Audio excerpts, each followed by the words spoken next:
Assalamualaikum warahmatullahi wabarakatuh.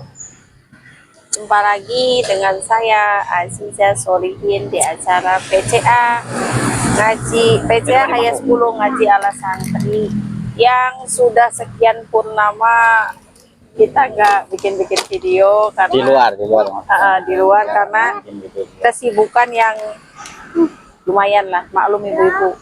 Ini juga bikin videonya sambil ngadem, sambil nyantai di hari Minggu. Itu sebelah sini,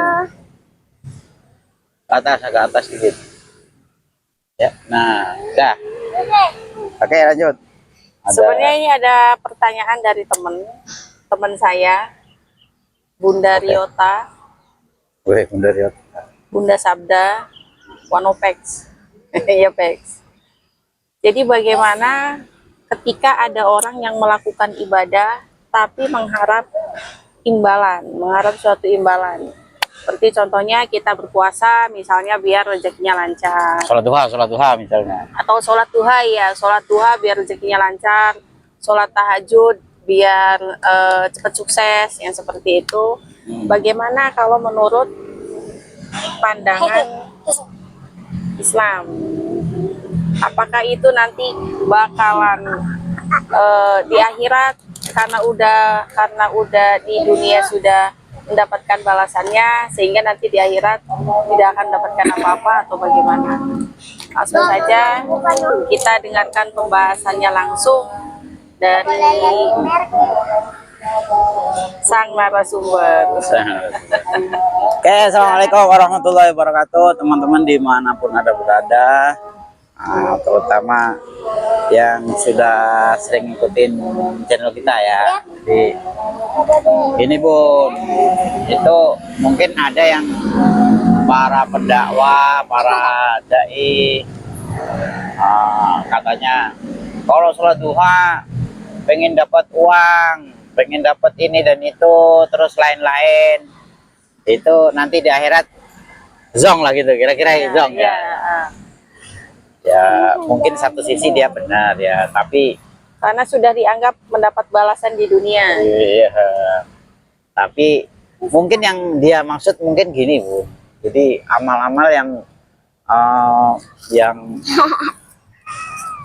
ada modus ya, ada modus lah gitu ya, itu dianggap nanti di akhirat itu nggak dapat apa-apa zong. Maksudnya itu tidak bisa ditukar tiket masuk surga gitu kira-kira ya. Iya betul. Gitu. Ya iyalah, mungkin satu sisi benar, tapi kita harus baca banyak, referensi. Nah, banyak referensi. Memang iya ada. Jadi seperti Mbah Mun dulu, salah satu dawuhnya Mbah Mun itu. Jadi ini ngomongin ngaji ya, ngaji yang sebenarnya itu ya. Jadi ada ngaji salah satu kitab itu Mbah Mun selalu bilang ngaji itu ya seperti ini, ngaji sama santri nggak dibayar nggak apa, ini ngaji tenan, swargo tenan ini ya. Prosesnya juga panjang. Oh, tapi kalau yang model-model misalnya pendai apa dakwah penceramah itu kan sudah dapat amplop ya kan ya. Kalau logikanya ya misalkan Tuhan itu nggak ngasih apa-apa nanti di akhirat, sah. Misalnya nggak nuntut apa loh, ini kan udah dapat, udah dikasih itu, ada potensi itu sah lah gitu, karena dianggap itu. Tapi di sisi yang lain begini, kalau kita modusnya sama Tuhan itu, kalian juga harus tahu modus sama Tuhan itu sah.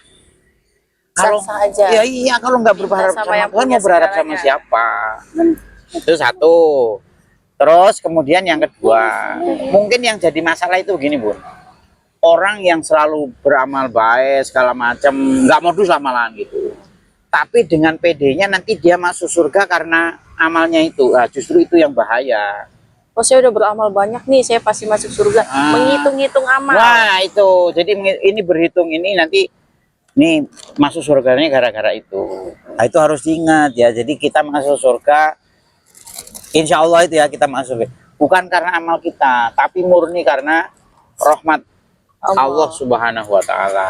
Kan ada cerita begini, nanti itu kalau yang ngaji santri udah populer ini. Jadi ada seorang hamba masuk surga, terus ditanya, kamu masuk surga kenapa? Duh, karena amal-amal saya, karena saya nggak pernah berbuat dosa, bla bla bla bla. Ya sudah kalau gitu, misalnya dia hidup 500 tahun, ya sudah kamu di surga 500 tahun aja. Setelah itu go. Wah, itu yang jadi masalah. Orang kalau beranggapan dia masuk surga karena amalnya, berarti kan gitu. Dia hidup beramal selama 500 tahun. Berarti dia hanya berhak surga 500 tahun. Setelah itu, Nah, setelah itu udah kamu nggak punya apa-apa lagi. Nah, itu yang bahaya malahan. Jadi kalau hanya misalnya sholat duha, ya Allah pengen dapat rezeki, dapat ini, itu sah-sah saja. Orang berharapnya sama yang kuasa. Nah, terus jangan berhitung lagi. Nah, wah tapi nanti kalau nanti di ini nggak bisa ditukar sama tiket surga itu. Tiket surga itu tidak tidak ada hubungannya. bisa dikatakan tidak ada hubungannya dengan amal kita. Ada cerita lagi tekan itu. Salah satu imam besar itu, begitu ditanya, kamu masuk surga, kenapa? Karena saya amal ini, amal itu, buku saya ini tuh dipakai orang banyak. Bukan. Apa coba?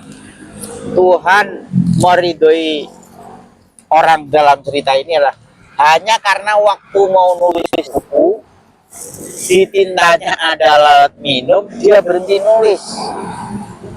Nunggu lalatnya itu minum sampai pergi. Hanya karena itu dapat rahmat Tuhan, dapat ridho Allah, itu hanya gara-gara amal yang lain nggak dihitung. Tapi bukan berarti ibadah kita seolah-olah merasa diterima nggak nih? Jangan-jangan nggak terima. Jangan juga Nah, begitu itu kan? balik lagi begini, kita sudah ditakdir baik, itu sudah top. Jangan dipikirin lagi, nanti saya udah sholat, udah zakat, udah Diterima capek-capek nggak sholatnya? enggak, ada itu konyol, itu udah berulang-ulang kita bahas itu. Jadi kita yang sudah ditakdir sholat, bisa puasa Ramadan, bisa terawih, bisa macam itu, alhamdulillah. Kenapa? Begitu banyak orang pengen itu tapi nggak dapet kesempatan itu. Berarti intinya kita melihat sesuatu harus dari beberapa Wah, harus sisi. banyak hal. Jadi harus banyak sih, Harus banyak banyak referensi. Satu lagi yang harus diingat itu tadi, kita masuk surga itu hakikatnya bisa dikatakan tidak berhubungan sama amal yang kita perbuat. Orang amal kita yang perbuat itu juga kan kita diajarin di kasifatu saja safinatun aja itu bahwa la haula wala quwata illa billah. Kita nggak bisa menjalankan taat, kita nggak bisa menghindari maksiat kalau tidak dengan pertolongan. Terus kita bangganya di mana? Nah, itu. Jadi apa ya? Intinya harus banyak belajar, harus banyak baca, harus banyak mendengar. Ya berarti kalau misalnya kita ngelihat dari sisi yang tadi, yang pertama kalau misalnya kita ibadah ada embel-embelnya, terus di akhirat nanti zong. Nanti bagaimana dengan pendapat yang kalau misalnya ingin suaminya sukses, istrinya harus rajin tahajud, harus rajin sholat Iya. duha. Intinya Iya. kan istri meminta kesuksesan suaminya ke Tuhan, Dan itu sah. dan itu sah. Nah, jadi yang lain-lain nggak usah kita pikirin. Nanti jangan-jangan di sono zong kita udah dapat ini. Ya jangan begitu. Atau misalnya logikanya begini dah. Ini kan sepertinya itu nggak ikhlas gitu ya. Iya. Beramal sholat duha tapi pengen nitin itu. Ada logika begini. Misalnya kita ayah misalnya, bunda nyuruh ngisi bak mandi di masjid ini misalnya. Sebenarnya agak ngedumel itu, orang lagi capek-capek ini. Tapi misalnya sambil ngedumel tuh, kan nggak ikhlas itu katanya, ngedumel itu nggak ikhlas kan. Tapi Dia tetap jalan, tetap ngisi apa bak mandi kira-kira penuh nggak? Tetap penuh kan? Tetap penuh, walaupun sambil ngedumel katanya nggak ikhlas. Jadi jangan bilang amal kalau nggak ikhlas, jangan bilang begitu. Kenapa? Karena ada logika di depan mata kita. walaupun orang disuruh ngisi bak mandi Ngedumel. sambil ngedumel, toh itu Tapi kalau penuh dia tetap juga, jalan, tetap jalan, dia tetap penuh dan bisa dipakai semua orang. Oke lah, misalnya kita misalnya berandai-andai berhitung-hitung misalnya, dia nggak dapat karena amal sambil ngedumel. Tapi bagaimana yang pakai itu kemudian dia berdoa, ya Allah ini ampuni dosa yang ngisi ini, yang ngisi bak mandi ini saya, sehingga saya bisa wudhu, bisa mandi misalnya. Jadi itu banyak hal nggak bisa. Wah ini nggak ikhlas nanti zong, ini nggak ikhlas nanti di akhirat nggak dapat apa-apa. Jangan gitu juga. Jadi harus banyak. Jangan harus terlalu banyak. seperti itu ya. Nah, ada satu lagi Bu, ayah itu pernah ditimbali Allah yarham Mbah Rofi'i, Kiai Haji Rofi'i Yakub di Lirboyo. Itu satu saat itu, ya pokoknya kita lagi ngomongin serius, tiba-tiba Mbah Rofi'i itu dalil. Dalilnya begini, man soma Ramadhana imanan wahtisaban kan ghufirallahu ma taqaddama min dzambihi, ya gitu. Tapi yang digarisbawahi imanan wahtisaban. Nah, Mbah Rofi'i maknain wahtisaban itu ayah juga agak keren juga ini. Wahtisaban itu intinya berharap-harap dengan yang lain-lain. Kan berhitung, wahtisaban itu berhitung-hitung, ngitung-ngitung biar dapat ini, biar dapat itu. Jadi itu nggak mengganggu imanannya. Jadi kita berpuasa itu ya berarti kan amal yang lain juga sama kan, malahan itu jauhnya begitu. Jadi kalau kita puasa misalnya pengen ini pengen itu sah. Keimanan wahtisaban, makna ini wahtisaban itu jadi sah, kita berharap ini dan itu sah. Itu gimana kalau gini ya, seandainya ada orang tua misalnya, sikap orang tua yang banyak menuntut anaknya ini itu, kira-kira itu untuk orang tua yang seperti itu gimana, terus kita sebagai anaknya itu harus bagaimana, dan cara mengingatkan orang tua untuk tidak seperti itu bagaimana? Ya kalau sama orang tua kita harus ngalah aja lah. Misalnya ini dan itu, Tuhan itu kan melihat. Jadi misalnya ada permintaan orang tua yang nggak masuk akal, ya pokoknya kita ngalah aja. Jangan ikut nyalain orang tua. Adapun kita misalnya orang tua minta ini minta itu tapi belum bisa ngasih misalnya, ya kita mau bilang apa? Yang penting kita jangan nyalain orang tua, jangan apa ya, karena jasa orang tua kita itu mustahil untuk dibalas. Jadi misalnya ada permintaan orang tua misalnya apalah gitu, beli mobil, saya beli mobil, sementara kita untuk makan sehari-hari susah. Itu orang tua jangan, nggak usah ngomong gitu. Orang tua nggak tahu diri, kita makan aja, nggak usah ngomong begitu. Yes, pokoknya diem aja. Siapa tahu itu jadi doa kan, mamanya minta mobil, minta di umrohin misalnya, minta di mau kasih duit yang banyak misalnya, siapa tahu kan itu jadi doa. Yang kita ya pokoknya ngalah, ya ikhlas saja. Misalnya orang tua minta ini dan itu, ya siapa tahu itu jadi doa, dan kita udah jangan jengkel. Tapi gimana kalau misalnya gini, kita sebagai anak kan tetap berusaha lah, pengen nyenengin orang tua gitu. Tapi karena misalnya keadaan materi yang memang belum lebih, gitu ya, belum lebih, tapi kadang-kadang ada orang tua yang mungkin nggak tahu hal itu terus mengucapkan sesuatu yang jelek sama anaknya. Ngucapin yang jelek itu nanti kan apa sayang? Kakak jangan. Enggak adiknya. Jadi Itu gimana? Itu Tuhan kan ngelihat, Allah itu ngelihat. Ini kita nggak nurutin orang tua itu karena unsur kesengajaan kita atau enggak, kan bisa di ini, Tuhan itu ngelihat. Intinya ya pokoknya harus ngalah aja sama orang tua, tetap berdoa yang baik-baik, tetap kita bersikap yang baik walaupun misalnya orang tua dalam tanda kutip misalnya masih kurang baik sama kita, misalnya sempat ngomong yang enggak, itu kan Allah melihat itu. Ini Iya, cuma kan kadang dalam hati pasti kepikiran gini, ya Allah, orang tua misalnya sampai ngomong sesuatu yang ini pasti ada kepikirannya ya. ya itu yang penting itu dari kitanya, Bun. Kalau kitanya sembrono, misalnya udah ada uang tapi orang tuanya minta uang nggak dikasih, terus orang tuanya misalnya ngomong yang nggak enak, nah itu yang bahaya. Tapi kalau emang keadaan yang tidak memungkinkan, ya kita, Allah kan melihat, Allah melihat. Jadi mana yang ucapan orang tua yang manjur sama yang enggak, itu pasti istilahnya apa ya, Allah Maha tahu. Yang penting intinya kita harus tetap baik, orang tua kita seperti apapun, misalnya ada yang aneh-aneh, ada yang ini, ya kita ngalah aja. Nah, satu lagi nih, kadang kan orang ada yang begini nih, saya perasaan udah sholat duha, sholat tahajud, puasa segala macam, tapi kok nggak sukses-sukses gitu. Nah itu tadi. bagaimana itu yang begitu?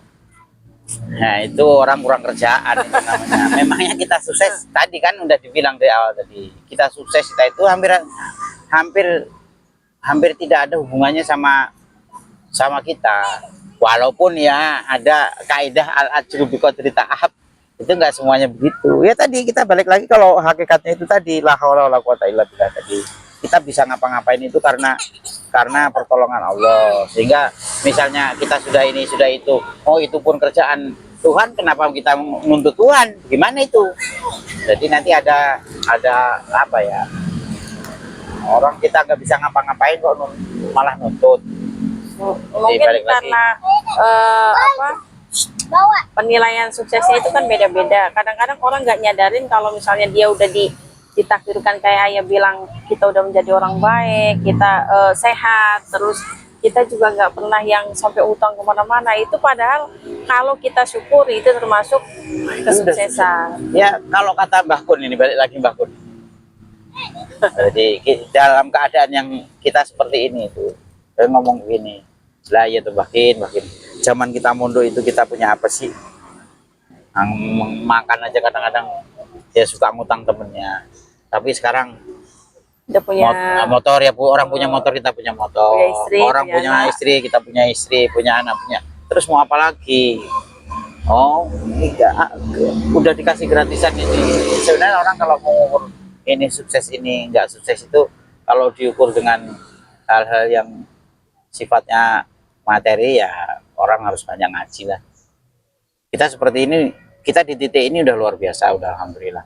Mungkin itu dulu, Bun. Iya. Ini apa itu tadi ya. Jadi intinya gini, jangan apa ya, kalau kita sudah bergantung sama Tuhan itu sah.